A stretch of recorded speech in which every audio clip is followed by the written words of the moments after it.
All right, Captain Adam, Captain Jeremy here. We're going to talk just a little bit about how we set up a fly. We're going to tie a fly up quick, and then we're going to rig it up to an 8-inch spin doctor. So there's a lot of theories on length of fly. Recommended on here is 18 to 36 inches. I'm about 36 inches where I'm at. Some guys are a little bit shorter, some guys are a little bit longer. It's really a personal preference thing. Yeah. A lot of people say what, two and a half times? 2.5 times. 2.5 times the length of the blade is sort of the standard. I will tell you, if you go through our gear, there's nothing standard about any of it. No. So, and I've said over and over again, I write the length of the leader on the blade. Yeah.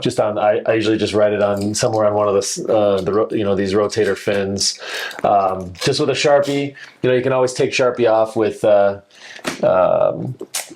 not rubbing alcohol, but acetone. Acetone will take it off, so you can always clean it up if you want to change the length. But that's a nice little tip, so if you can recreate it if it gets busted off. Just measure it and pay attention. And the important thing is just recreating whatever works. Recreate what works. So pay attention to the details, and you'll be more successful. So we have 9650s. These are kind of like our go-to everyday hook from BMC. We got, I'm pretty sure it's a Blue Bubble from Dreamweaver. Blue Bubble Glow. Blue Bubble Glow, yeah. We got Suffix 40-pound Invisalign fluorocarbon, and of course the Slick Slide. Because if you're only going to have one, if I had to pick one, that would be it. That would be it. Yeah. So, all right, sweet. So first things first. For me, I just kind of do a standard length, or a real quick length. I know that from here to here is about the right length, and that is right about 36 inches, right on the dot. So that's how I do my. So we take our 9650. This is a 1/0 hook. That's our standard hook that we go to. So we got our 3650 or 9650 BMC hook. There's a couple different knots you could tie. A lot of the innuendo guys use a polymer knot, which I don't think you can really go wrong with in this situation because you get two loops touching. So if you don't know how to tie a polymer knot, check out the Know Your Knots section on YouTube. But you just go through, you make your loop, you tie one overhand knot, and you go back around your hook. And then I always lubricate my knot before I pull it tight so that I don't burn the line, especially with lighter line. I don't know that it matters quite as much. This is 40-pound. Yeah, I think it's a good habit to have. Yeah, with the fluoro, you always want to make sure you getting that knot wet before you pull it tight, so you don't burn it. I think for two reasons. One, I think fish can see it if you burn the knot, but also as a weak spot in the line that you want to try to avoid having. So next we take our glow beads, and we're going to use 5 beads.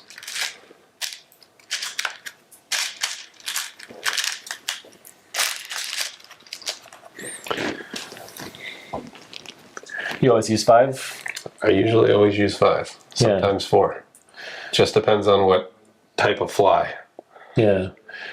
I think the key is just wanting you want that hook to be back towards the back end of the fly. I don't think it really matters how many beads you put in it necessarily.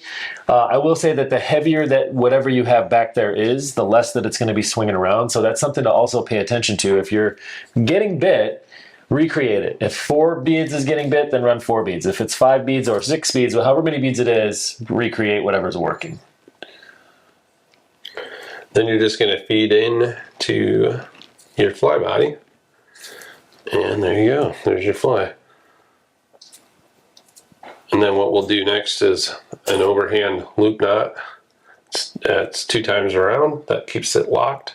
So in one more time. Maybe we'll put a little close-up of that one in there for you.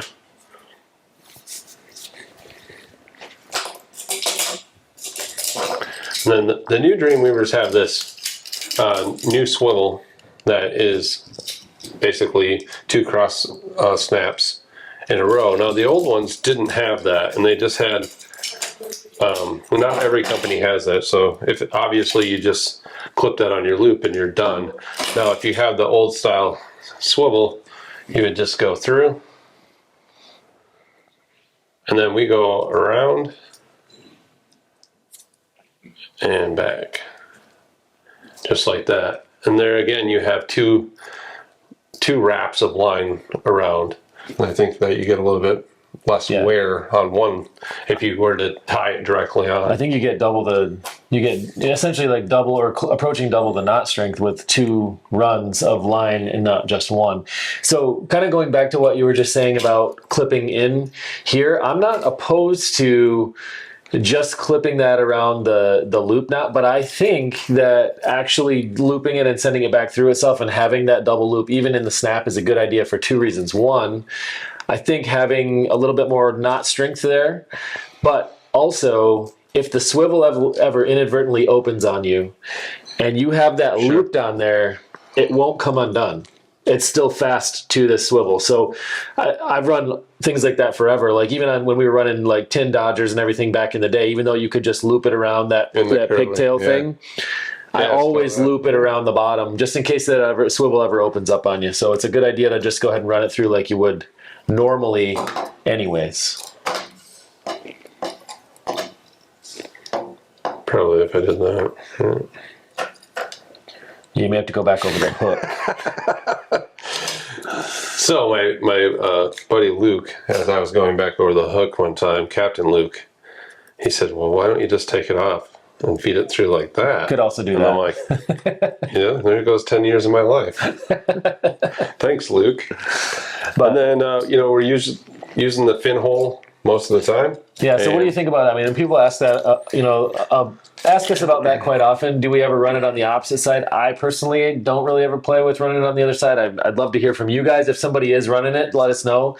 Teach us all your secrets. Yeah, I mean, like I said in past videos, the only time I've ever ran it on the other side is if somebody told me they were running it on the other side. Yeah. And if it didn't work, I would change it back to the fin side. Yeah, we always just run them right out of the package. So that's so there you goes, your 8-inch Dreamweaver Spin Doctor rig with a fly and everything. I guarantee that will catch one. I guarantee. Of course, if you run something long enough, it probably will catch someone also, too. That also works. So if you have any more questions or a quick little video that you'd like to see, send us a message and we'll be happy to try and make it for you. So I just thought of this while you were wrapping that up. I just wanted to bring this kind of to everyone's attention. This is kind of our battle box. So this actually sits in the back of the boat, and you can zoom in on it when we're done. But this sits at the back of the boat, and we have a small tackle station back there. But I would highly recommend that you guys consider this option for your boat or your team. We have a box with one or a handful of everything you could potentially need quickly. So we have a variety of beads. This is not all the beads we own. This is the box that we're working out of in the back of the boat. We have a ton of beads, but we just grab the beads that we're most likely to need in a hurry and put them in this box. We've got bead chain. We've got a variety of different swivel sizes, all the way down from the little tiny guys that we would use with spoons, all the way up to the big sizes that you're using on flashers. We've got some crimps. We've got some extra releases. We have some extra blacks releases. They're kind of buried, but all of these things, if you never know when you quickly need something. We just kind of have a sort of a junk drawer, if you will, of things that we need.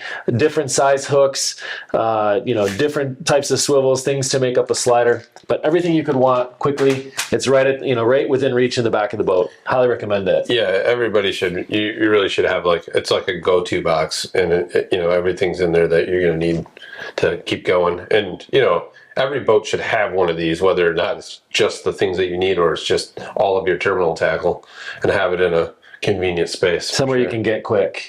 Yeah. All right. Well, we thank you for tuning in. And if you need any of this stuff, stop by Captain Chuck's or check them out online. And we'll see you next time. Awesome.